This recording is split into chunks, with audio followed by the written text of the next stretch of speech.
नमस्कार बंधुरा आमी सुमी आपनारा देखছেন সুমির রান্নাঘর।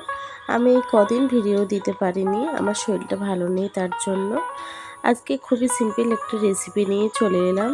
চিংড়ি মাছ দিয়ে চাল কুমড়োর রেসিপি। চলুন তাহলে রেসিপিটি শুরু করা যাক। তার আগে আমার ভিডিওটি যদি ভালো লেগে থাকে চ্যানেলটিকে সাবস্ক্রাইব করে পাশে থাকবেন, ভিডিওটি একটি লাইক দিয়ে দেবেন। চলুন তাহলে রেসিপিটি শুরু করা যাক। রান্নাটি করার জন্য প্রথমে একটি কড়া বসিয়ে নিয়েছি। কড়াইটি গরম হয়ে গেছে, আমি সামান্য একটু তেল দিয়ে দেব। তেলটি গরম হয়ে গেছে, দিয়ে দেবো সামান্য একটু নুন, দেবো সামান্য একটু হলুদ গুঁড়ো। এখন দিয়ে দেবো কিছুটা চিংড়ি মাছ। চিংড়ি মাছটাকে ভেজে নেব। চিংড়ি মাছটা আমার একটু ভাজা হয়ে এসেছে, আমি এখন নামিয়ে নেব।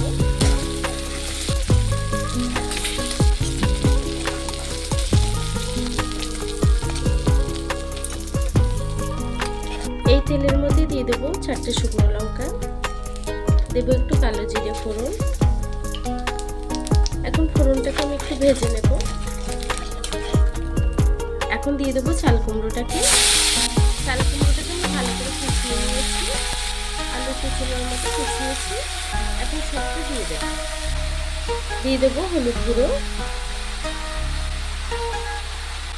দেবো স্বাদ মতো নুন।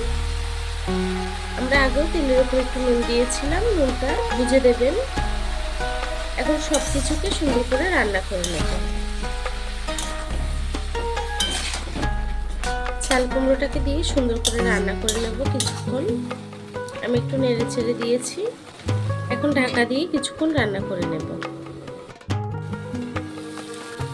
দেখুন তরকারির জলটা কিন্তু শুকিয়ে এসছে।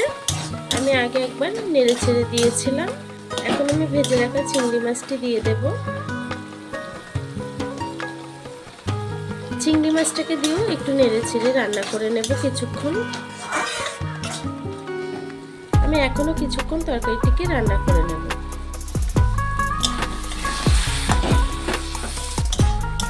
দেখুন বন্ধুরা, আমার তরকারিটি কিন্তু হয়ে গেছে। এখন আমি গ্যাসটিকে বন্ধ করে দেব। তরকারিটিকে এখন নামিয়ে নেব।